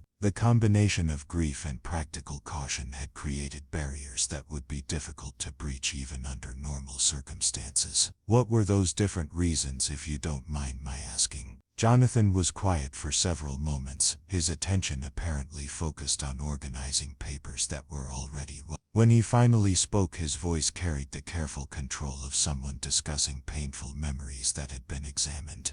"Many times, but never fully resolved. I came to Millbrook Valley after losing my wife Catherine to influenza in San Francisco. She had been my partner in the dance instruction business, my closest friend, and my connection to the social world where we built our lives together. After her death, continuing in that profession became impossible, not because I lacked the technical skills, but because I could no longer find meaning or joy in activities that had been fulfilling only when shared with her." The explanation provided context for the profound isolation Jonathan had maintained since arriving in the valley. Grief for a beloved spouse would naturally make social interaction difficult, particularly activities connected to memories of happier times, but his continued withdrawal suggested that healing had been complicated by factors beyond natural mourning. "I'm very sorry for your loss," Penny said quietly. "Losing a partner in both life and work must have been doubly difficult. Catherine and I taught together for 8 years. We developed methods and techniques that combined my understanding of the mechanical aspects of dance with her intuitive grasp of music and rhythm. Our students achieved levels of skill and confidence that neither of us could have produced working alone." The partnership Jonathan described sounded like an ideal marriage of complementary talents and mutual respect, the kind of professional and personal collaboration that would be devastating to lose. No wonder he had found it impossible to continue in a profession so intimately connected to memories of shared achievement and happiness. "But there was more to your decision to leave San Francisco than grief alone," Penny observed gently, sensing undercurrents in his narrative that suggested additional complications. Jonathan's hands stilled on the papers he had been shuffling, and his expression grew more guarded. "After Catherine's death, certain people in San Francisco's social community suggested that a widowed dance instructor might be available for arrangements that went beyond professional instruction. When I made it clear that such suggestions were unwelcome, my business began experiencing difficulties remarkably similar to what I've encountered here in Millbrook Valley. The revelation cast Jonathan's current situation in a new and disturbing light. He was facing a second campaign of harassment and manipulation, this time in a community where he had sought refuge from similar treatment elsewhere. The pattern suggested either extraordinary bad luck or the possibility that his enemies from San Francisco had followed him to Colorado territory. Do you believe the same people responsible for your difficulties in San Francisco are involved in what's happening here? I believe that methods of harassment and manipulation are remarkably consistent across different locations and circumstances, whether the same individuals are involved, or whether powerful interests simply employ similar tactics against obstacles to their ambitions. The result is the same for those being targeted. The philosophical response avoided direct accusation while acknowledging that Jonathan's problems might not be coincidental. If influential people from San Francisco had connections to development interests in Colorado territory, then his attempt to escape through geographical relocation might have been doomed from the beginning. The evening was growing late, and the documents spread across the table represented hours of careful analysis that had produced a clearer picture of the conspiracy they faced while raising new questions about its scope and origins. Penny found herself impressed by Jonathan's methodical approach to documenting harassment, while also concerned about the implications of his previous experience with similar treatment. Ashworth, if we present this evidence at Friday's town meeting, we will be challenging people with considerable power and apparently few scruples about protecting their interests. Are you prepared for the kind of retaliation that might follow? Jonathan gathered the papers into organized stacks, his movements reflecting the same careful precision she had observed in all his actions. Miss Hartwell, I have already lost one life to circumstances I could not control and one community to pressures I chose not to confront directly. I will not lose this ranch or this opportunity to build something worthwhile, because I was too cautious to defend what matters to me. The determination in his voice carried echoes of old pain but also resolve that suggested he had learned lessons from previous defeats that he intended to apply to current challenges. Whatever the personal cost of confronting the conspiracy, Jonathan had apparently decided that the alternative was unacceptable. Then we proceed as planned, Penny said, feeling a mixture of fear and excitement at the prospect of the battle ahead. But I think we should also prepare for the possibility that our evidence will not be sufficient to convince people who have financial or political reasons to support the current power structure. What do you suggest? I suggest that we develop contingency plans for what happens if our public challenge fails to produce the results we hope for. Where do we go from there, and what resources will we need to continue the fight through other means? Jonathan nodded approvingly at the practical consideration. Wise planning. If the town meeting fails to generate community support for challenging the conspiracy, we may need to take our evidence to territorial authorities, or federal officials who have jurisdiction over corruption in communities seeking statehood. The conversation continued past midnight, as they refined their strategy and prepared for multiple possible outcomes from Friday's confrontation. By the time Penny prepared to return to town, they had developed not just a presentation of evidence but a comprehensive plan for pursuing justice through whatever channels proved most effective. The ride back to Millbrook Valley took place under a canopy of stars that seemed close enough to touch in the clear mountain air. Penny found herself reviewing not just the evening's work but her growing understanding of Jonathan Ashworth as a man whose complexity defied the simple explanations that usually satisfied community gossip. He was indeed a mysterious widower, but his mystery arose from profound loss rather than deliberate antisocial behavior. His isolation protected both his own emotional recovery and his strategic position in conflicts he had not chosen but could not avoid. Most intriguingly, his background as a dance instructor suggested skills and knowledge that might prove valuable in ways that neither of them had yet fully explored. The thought of Jonathan teaching ballroom dancing to San Francisco's social elite created images that seemed almost impossible to reconcile with the careful rancher who now devoted his energy to cattle and water rights.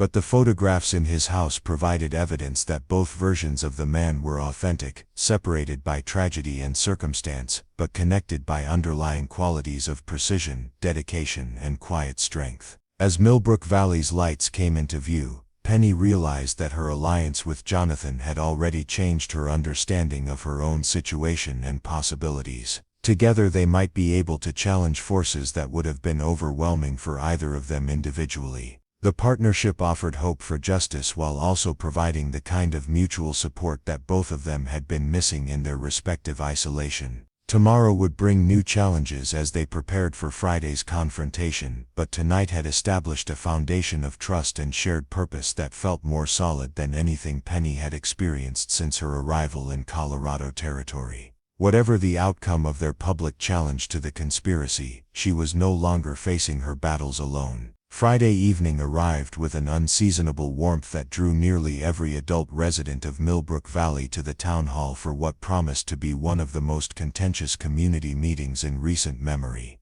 The wooden building that normally hosted monthly discussions about road maintenance and livestock regulations had been transformed into an arena where the future direction of the entire community would be debated and decided. Penny arrived early, wearing her most professional dark blue dress, and carrying a leather portfolio containing the evidence she and Jonathan had organized during their long evening at his ranch. Her hands trembled slightly as she took a seat in the third row, close enough to address the assembly effectively but not so prominent as to draw unnecessary attention before the proceedings began. The hall filled quickly with faces she recognized from her months in Millbrook Valley, but the atmosphere felt different from previous community gatherings. Conversations were conducted in hushed tones, and people seemed to separate naturally into groups that reflected underlying allegiances she was only beginning to understand. Mrs. Thornberry entered with several other boarding house proprietors and small business owners, settling into seats on the left side of the hall.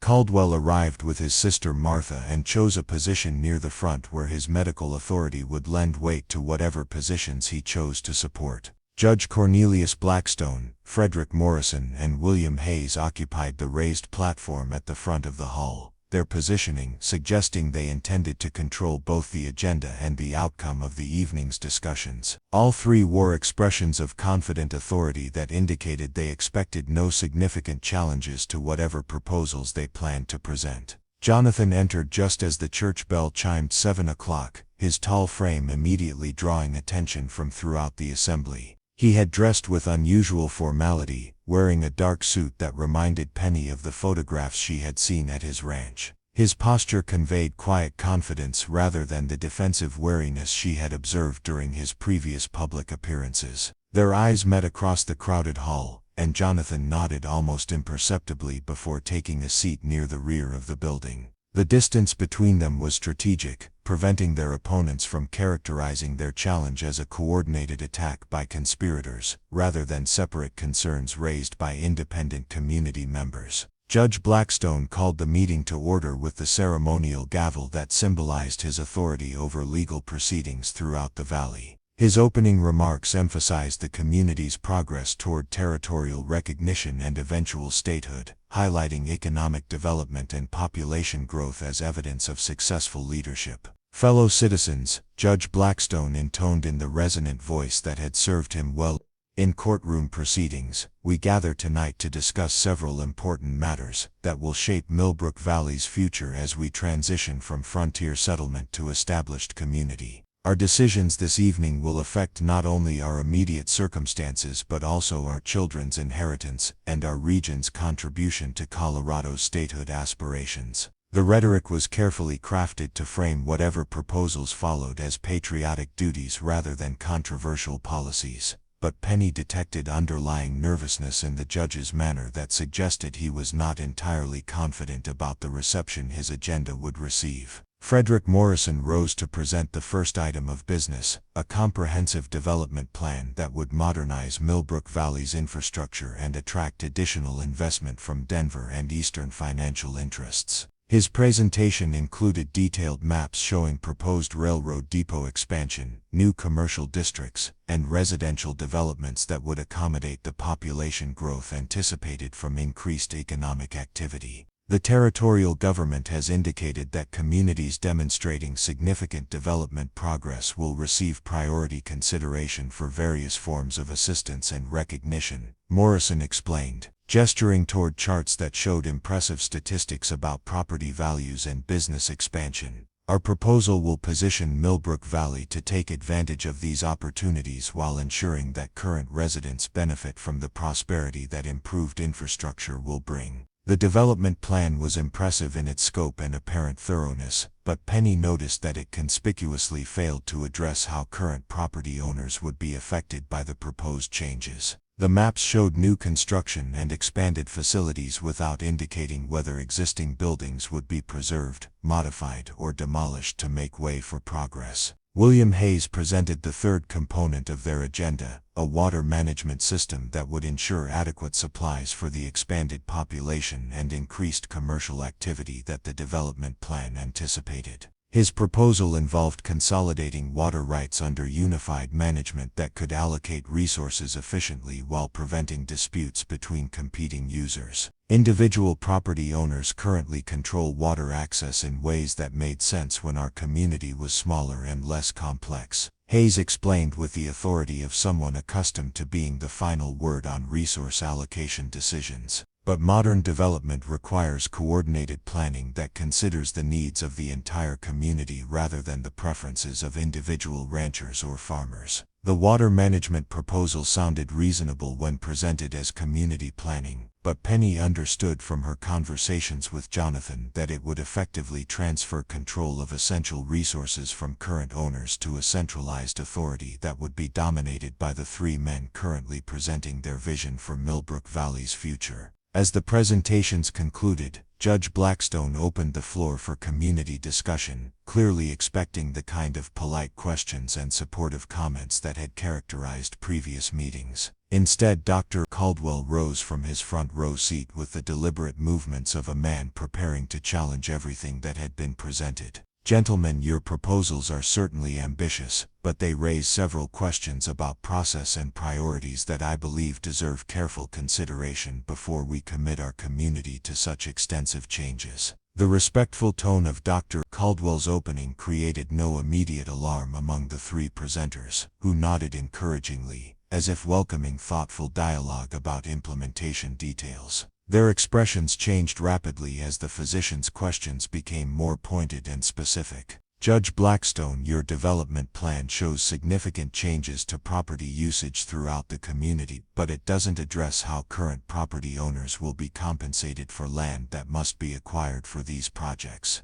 Are we to understand that property acquisition will be voluntary, or are there provisions for eminent domain proceedings that would compel sales at prices determined by territorial authorities? The question struck directly at the heart of concerns that many property owners had been reluctant to voice publicly. If the development plan required acquisition of private land, then every resident was potentially at risk of being forced to sell their property whether they wished to or not. Judge Blackstone's response was carefully worded but evasive. The development plan prioritizes voluntary transactions at fair market values, but territorial law does provide mechanisms for acquiring property essential to community development when individual owners are unwilling to participate in projects that benefit the broader population. Dr. Caldwell nodded as if satisfied with the explanation, then posed his next question with the precision of a surgeon making a critical incision. And who determines fair market value when voluntary sales cannot be negotiated? Are property appraisals conducted by independent assessors, or are they established by parties who have financial interests in acquiring the property at the lowest possible cost? The question exposed the potential for abuse that made the entire development plan suspect, and murmurs of concern began spreading through the audience as people realized implications they had not previously considered. Judge Blackstone's answer was even more evasive than his previous response. Property valuation procedures are established by territorial statute and administered by qualified officials who are bound by professional standards and legal oversight. Which officials specifically? Dr. Caldwell pressed. Are we talking about territorial appointees who have no financial interest in local property transactions, or are we talking about local assessors who might benefit personally from keeping acquisition costs low? The sustained questioning was clearly making all three presenters uncomfortable, but Judge Blackstone maintained his judicial composure while deflecting toward procedural complexities that would be resolved during the implementation phase of their proposals. Dr. Caldwell seemed prepared to continue his interrogation indefinitely when Jonathan Ashworth rose from his seat at the rear of the hall. Judge Blackstone, I have a question about Mr. Hayes's water management proposal that relates directly to Dr. Caldwell's concerns about property acquisition procedures. Jonathan's intervention shifted attention away from Dr. Caldwell's methodical dissection of the development plan toward issues that were even more fundamental to the community's future. His voice carried across the hall with the projection that Penny realized must have served him well when addressing dance students in San Francisco's elegant ballrooms. Hayes has proposed consolidating water rights under centralized management, but his presentation didn't explain how current water rights holders would be compensated for surrendering control over resources that are essential to their property values and business operations. Are we expected to transfer these rights voluntarily, or are there legal mechanisms that would compel such transfers? William Hayes stood to respond with the confidence of a man accustomed to dominating conversations about resource allocation, but Jonathan's follow-up question interrupted before Hayes could offer his prepared response.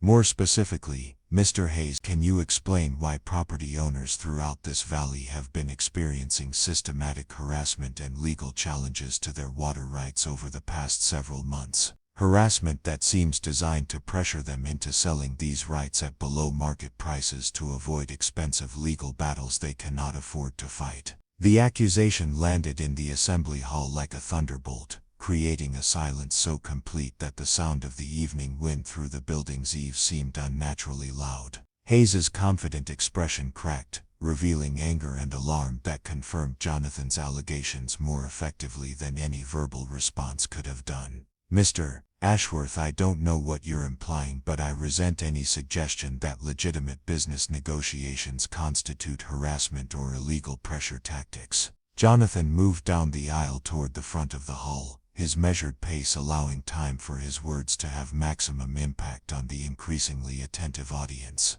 I'm not implying anything, Mr. Hayes. I'm stating directly that you and your associates have engaged in a systematic campaign of harassment, legal manipulation, and economic pressure designed to force property owners to surrender valuable resources at prices far below their actual worth. The confrontation had moved beyond polite policy discussion to direct accusation of criminal behavior, transforming the community meeting into something resembling a trial where evidence would determine not just policy decisions but the reputations and futures of everyone involved. Judge Blackstone's attempt to regain control of the proceedings was interrupted by Penny's decision that the moment had arrived for her own contribution to the evening's revelations. She rose from her seat with the leather portfolio containing their carefully organized documentation. Your Honor, I believe the community deserves to see the evidence that supports Mr. Ashworth's serious allegations. Her voice carried the authority she had developed through years of commanding attention in classrooms, but it also reflected the personal stakes that made this confrontation more than abstract policy debate.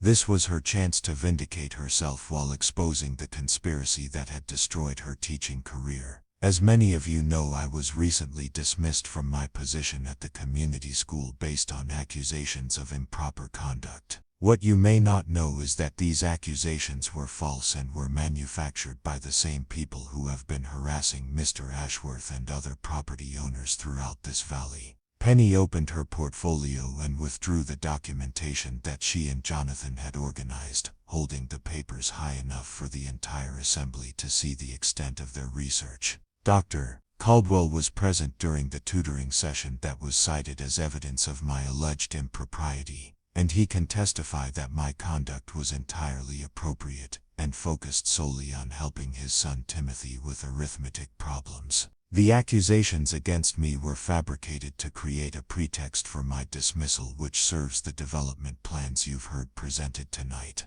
Dr. Caldwell rose to support her statement with the weight of his medical authority and community standing. Miss Hartwell's account is completely accurate. I arrived at the schoolhouse to collect my son after a difficult medical emergency had delayed me, and I found Miss Hartwell providing exactly the kind of dedicated tutoring that any parent would appreciate. There was nothing in her conduct or demeanor that suggested anything other than professional competence and appropriate behavior. The physician's testimony began shifting community opinion in favor of Penny and Jonathan, but the three men on the platform were not prepared to concede without fighting back through whatever means remained available to them. Frederick Morrison attempted to discredit their accusations by questioning Jonathan's motivations and reliability. Ashworth, you've been a virtual hermit since arriving in our community, participating in none of our social activities and contributing nothing to community development beyond paying your taxes and conducting your business affairs. Why should we believe that your sudden interest in community politics represents genuine concern rather than personal grievances about business transactions that didn't proceed according to your preferences? The attack was designed to exploit Jonathan's isolation and withdrawal from social activities, but it provided him with an opportunity to explain his behavior in terms that would generate sympathy rather than suspicion. Mr. Morrison, I withdrew from social activities in this community for the same reason I left San Francisco after my wife's death. Grief makes normal social interaction difficult, and I preferred the privacy of my ranch to the well-meaning but painful sympathy that social gatherings would have required me to endure. Jonathan's admission of his personal loss created a stir of surprise and sympathy throughout the hall. Most residents had speculated about his background, but few had understood the depth of personal tragedy that had driven his isolation. But private grief doesn't excuse public responsibility, and I couldn't ignore evidence that the same tactics I encountered in California were being used against property owners here in Colorado territory. Harassment, legal manipulation, and systematic pressure designed to force people to surrender valuable assets to avoid consequences they cannot afford to fight. The mention of similar experiences in California suggested that the conspiracy extended beyond local interests to include connections that might involve territorial or even federal corruption. The implications were serious enough to demand investigation by authorities with jurisdiction over interstate criminal activities. William Hayes made one final attempt to maintain control over the narrative by challenging the credibility of the evidence that Penny and Jonathan claimed to possess. Mr. Ashworth, you've made serious accusations without presenting any actual evidence to support them. Miss Hartwell has produced papers from her portfolio, but documents can be fabricated or taken out of context to support false claims. If you want this community to accept such damaging allegations against respected community leaders, you need to provide proof that can be independently verified. Jonathan smiled for the first time since the confrontation began, an expression that suggested he had been waiting for exactly this challenge to the quality of their evidence.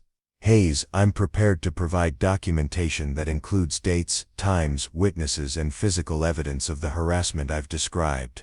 I'm also prepared to provide testimony from ranch hands who observed individuals associated with your business interests conducting activities on my property without permission.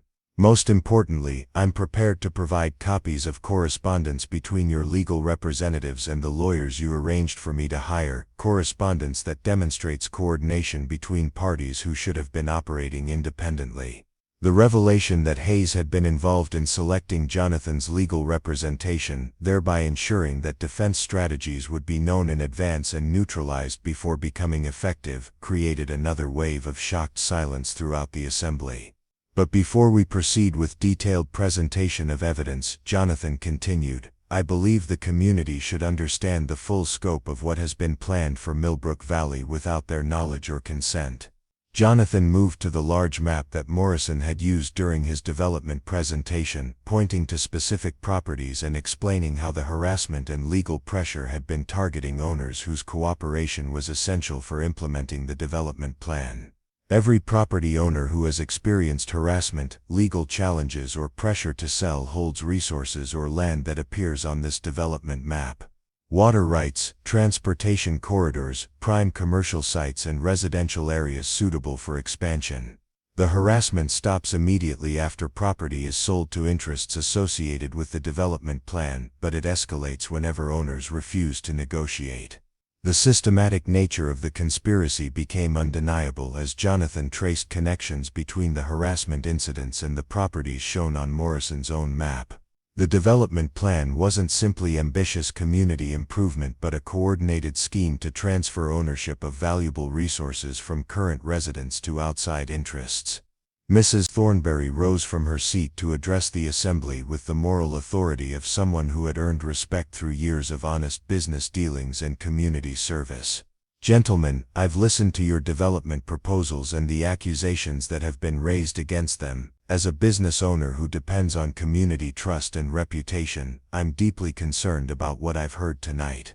Her voice carried the weight of practical experience with the challenges of building and maintaining legitimate business operations in a frontier community where reputation and reliability were essential for survival. "Miss Hartwell has been a model tenant whose conduct has always been exemplary, and I've seen no evidence to support the accusations that led to her dismissal.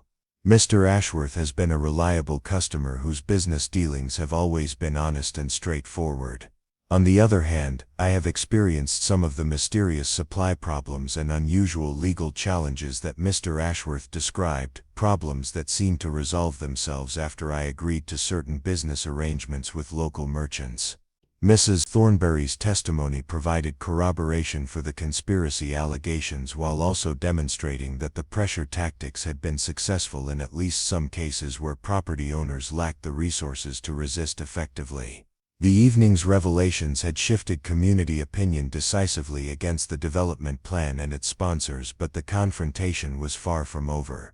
Judge Blackstone attempted to regain control over the proceedings by calling for order and proposing that all allegations be referred to appropriate territorial authorities for proper investigation. "This community meeting is not a court of law, and serious criminal accusations require proper legal proceedings with appropriate safeguards for all parties involved. I propose that we table further discussion of these matters pending investigation by qualified authorities." The proposal would have effectively ended the public confrontation while giving the conspirators time to destroy evidence and prepare legal defenses, but Dr. Caldwell was not prepared to allow such an outcome. "Your Honor, I agree that criminal allegations require proper legal investigation, but this community also needs to address immediate concerns about property rights and resource management that affect every resident of this valley. We cannot simply table these discussions pending some future investigation that might take months or years to complete." Jonathan supported Dr. Caldwell's position with a proposal that would protect community interests while ensuring proper investigation of the criminal allegations. "I propose that this community establish an independent oversight committee to monitor all property transactions and resource allocation decisions pending completion of territorial investigation into the allegations raised tonight. Such a committee would prevent further harassment or pressure tactics while ensuring that legitimate business activities can continue." The proposal was practical and reasonable, providing protection for potential victims while respecting legal processes that required proper investigation of criminal behavior. More importantly, it prevented the conspirators from continuing their campaign while official investigations proceeded through bureaucratic channels. Penny seized the opportunity to add her own proposal for protecting the community's educational needs during the transition period that investigation would require. "I also propose that the school board's recent personnel decisions be suspended pending review by territorial education officials. The children of this community deserve stability in their educational programs, and accusations of improper conduct should be properly investigated rather than accepted based on unsubstantiated rumors." The proposal would restore her position temporarily while providing time for proper investigation of the charges that had been used to justify her dismissal. More importantly, it would ensure that the community's children continued receiving quality education regardless of the political controversies affecting adult affairs. The two proposals together would effectively neutralize the conspiracy while providing legal protection for all parties involved, but they required community support that was not yet guaranteed. Despite the evening's revelations, William Hayes made one desperate attempt to prevent the community from accepting proposals that would end his scheme to control Millbrook Valley's development. These proposals would paralyze community development and discourage investment from outside interests who require stability and predictability in their business dealings. We cannot allow unfounded accusations and conspiracy theories to destroy opportunities that would benefit everyone in this valley. His appeal to economic interests might have been effective earlier in the evening, but the weight of evidence presented had convinced most community members that the development plan served outside interests rather than local residents. Mrs. Thornberry's response reflected the practical wisdom of someone who had succeeded in business through honest dealing and community service rather than manipulation and pressure tactics. Mr. Hayes' legitimate business opportunities don't require harassment, legal manipulation, or pressure tactics to succeed. If your development plan has genuine merit, it should be able to attract voluntary participation from property owners who understand its benefits. The comment crystallized community sentiment and led to unanimous approval of both Oversight Committee and Educational Review proposals, effectively ending the conspiracy while providing protection for future community development decisions. As the formal meeting concluded and residents began leaving the town hall, Penny found herself approached by parents and community members who wanted to express support for her vindication and gratitude for her dedication to their children's education. "Miss Hartwell," said Mary Morrison's father, his embarrassment obvious as he approached the woman his own brother had tried to destroy. "I want you to know that my daughter has learned more in 6 months with you than in 2 years with previous teachers. Whatever mistakes may have been made by the school board, I hope you'll consider staying in Millbrook Valley where your talents are needed and appreciated." Similar expressions of support came from other parents and community members who had recognized the value of quality education, even when they had been reluctant to challenge the authority figures who had engineered her dismissal. Jonathan approached as the crowd was thinning, his expression reflecting relief that their strategy had succeeded while also conveying concern about the challenges that would follow. "Miss Hartwell, we've won this battle, but the war is far from over. Men with the resources and connections that our opponents possess don't accept defeat gracefully, and they'll certainly attempt to retaliate through whatever means remain available to them." Penny understood the truth of his warning, while also recognizing that their success had created possibilities that hadn't existed before the evening's confrontation. "Mr. Ashworth, I'm prepared for whatever retaliation they might attempt, but I'm also hopeful that tonight's success will encourage others who have been intimidated by similar pressure tactics to come forward with their own evidence and testimony." Their conversation was interrupted by Dr. Caldwell, who approached with news that would affect both their immediate circumstances and their long-term plans. "Miss Hartwell, Mr. Ashworth, I've just received word from the territorial education supervisor, who happened to be visiting the county seat when news of tonight's meeting reached him. He's requested that both of you meet with him tomorrow to discuss not only the investigation into educational governance issues, but also potential opportunities for expanding quality education throughout this region." The news suggested that their challenge to local corruption had attracted favorable attention from territorial authorities who were concerned about ensuring proper governance in communities seeking statehood recognition. Jonathan's response reflected both the satisfaction of vindication and the anticipation of new challenges that would require continued cooperation. "Dr. Caldwell, Miss Hartwell, and I would be honored to meet with territorial officials about these matters. We're committed to ensuring that justice is served and that this community's future development serves the interests of residents rather than outside exploitation." As they prepared to leave the town hall, Jonathan made a suggestion that surprised Penny with its implications for their relationship beyond the professional alliance that had brought them together. "Miss Hartwell, if you're agreeable, I'd like to invite you to dinner at my ranch tomorrow evening after we meet with the territorial supervisor. There are aspects of our situation that might be better discussed in private, and I believe we should begin planning for the next phase of our collaboration." The invitation represented a significant departure from Jonathan's pattern of careful social isolation, suggesting that their partnership had created connections that extended beyond immediate necessity into possibilities for deeper relationship. "I would be delighted to accept your invitation, Mr. Ashworth. and I agree that we should begin planning for whatever challenges and opportunities lie ahead. As they walked together into the mild evening air, both understood that their alliance had evolved from desperate necessity into something that might become much more significant in their personal lives as well as their professional circumstances. The following evening at the AA Ranch began with a dinner that Mrs. Garcia had prepared to celebrate their victory over the conspiracy that had threatened both Jonathan's property and Penny's career. The meal was elaborate by frontier standards, featuring dishes that reflected her Mexican heritage alongside more familiar American fare. During dinner they discussed their meeting with the territorial education supervisor, who had been impressed by their documentation of corruption and their proposals for ensuring proper governance in frontier communities. He had offered Penny a position as regional education coordinator that would involve establishing schools and training teachers throughout Colorado Territory, work that would provide far more influence and job security than her previous position in Millbrook Valley. Jonathan had been offered a consulting position with territorial land management officials who needed expertise in water rights and resource allocation, work that would utilize his experience with both ranching and business management while providing protection from future harassment. The territorial positions would solve our immediate problems while providing opportunities to make broader contributions to Colorado's development, Penny observed as they finished Mrs. Garcia's excellent flan dessert. But they would also require considerable travel and extended separations that might make personal relationships difficult to maintain.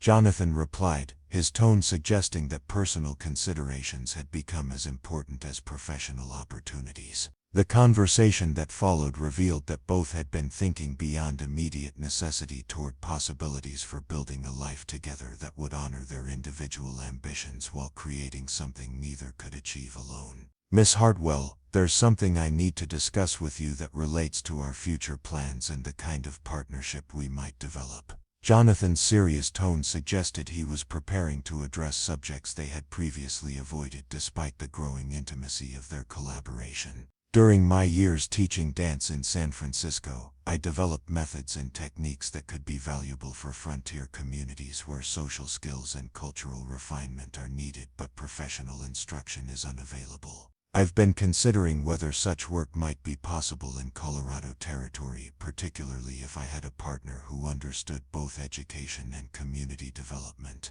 The proposal was both professional and personal, suggesting a business partnership that would also provide foundation for marriage and family life in a setting where both their skills would be valued and needed.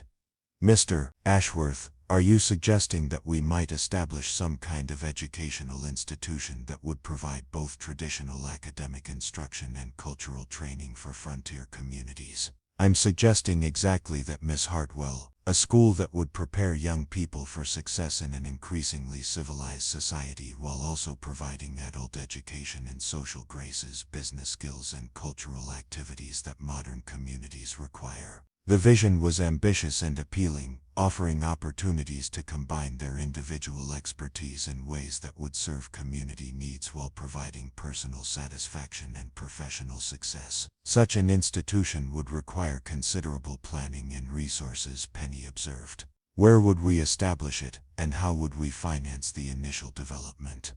Jonathan's response revealed that he had been thinking about these practical considerations for some time. The territorial government has been seeking educational institutions that would demonstrate Colorado's commitment to civilization and progress as part of the statehood process. They would provide both financial support and official recognition for schools that meet their standards and serve territorial development goals. And you believe our combined qualifications would meet their standards? I believe our experience with both frontier conditions and professional education would make us ideal candidates for territorial support, particularly given our success in exposing and defeating corruption in community governance. The conversation was interrupted by sounds from outside the house that suggested visitors were approaching the ranch at an unusually late hour. Jonathan moved to the window while reaching instinctively for the revolver he kept available for protection against the harassment he had been experiencing.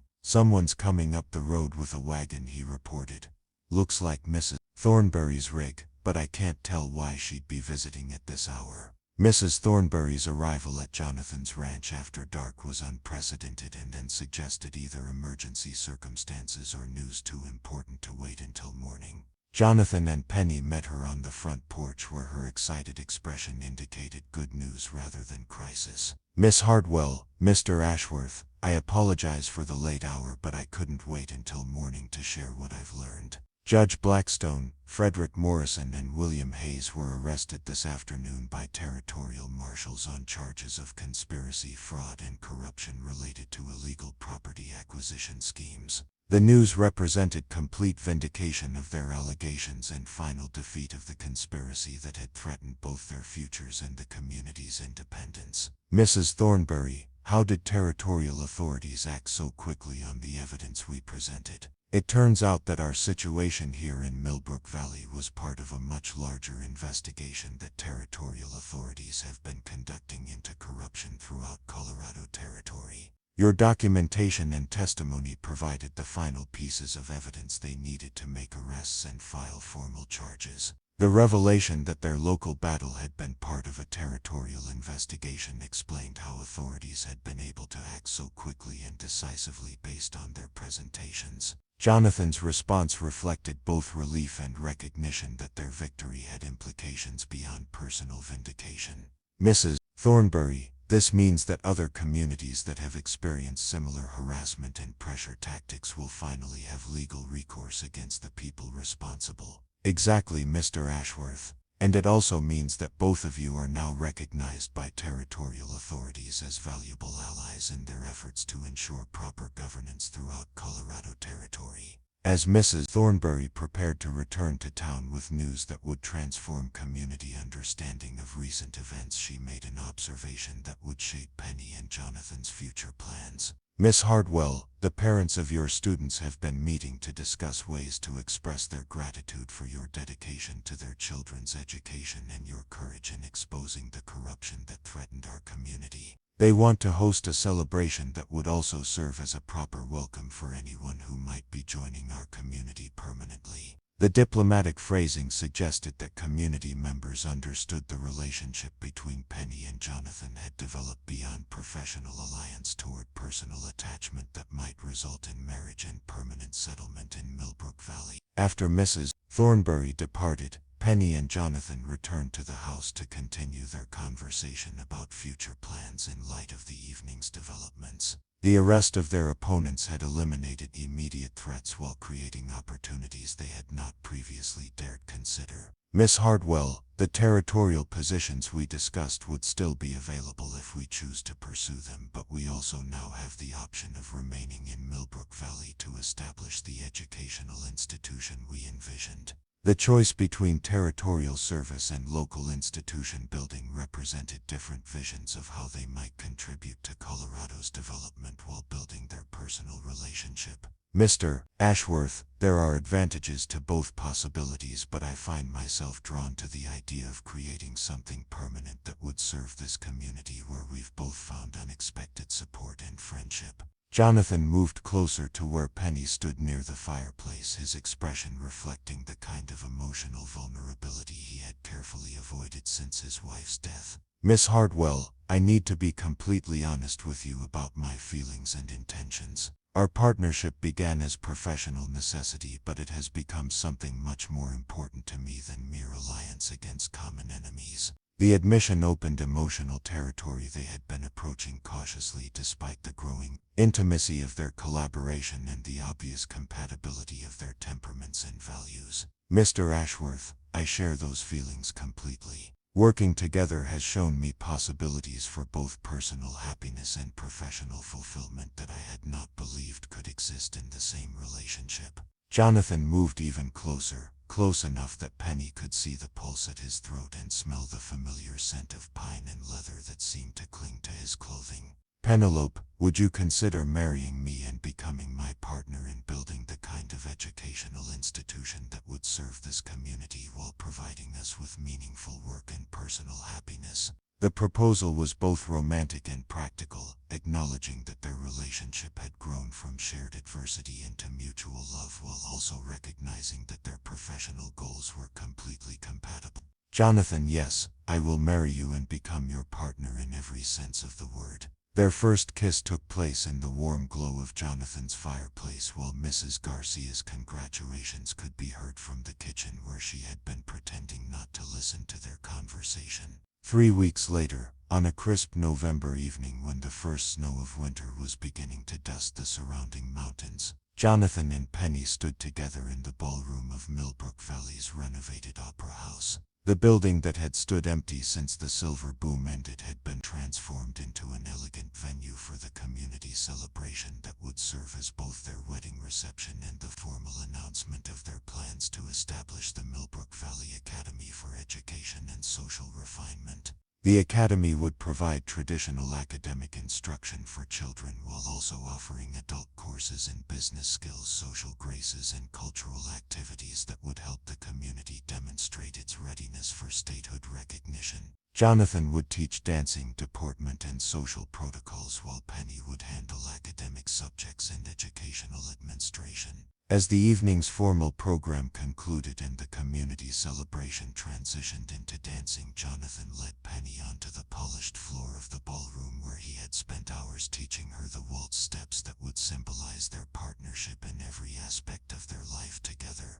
"Mrs. Ashworth," he said softly as they began the graceful movements that had become their private language of love and partnership, "are you ready for our first dance as married partners, Mr. Ashworth?" She replied with the radiant smile that had replaced the worried expression she had worn during those desperate weeks when her future seemed hopeless. "I've been ready since that first evening when you taught me that partnership could transform two isolated people into something stronger and more beautiful than either could be alone." As they moved together in perfect harmony across the dance floor where moonlight streamed through tall windows, surrounded by the community that had come to value their courage and dedication, Penny and Jonathan embodied the promise that love could indeed conquer the obstacles that life placed in the path of those brave enough to face them together. The mysterious widower had indeed spent hours teaching her to dance in the moonlight, but more importantly he had taught her that isolation was not the only response to loss and betrayal.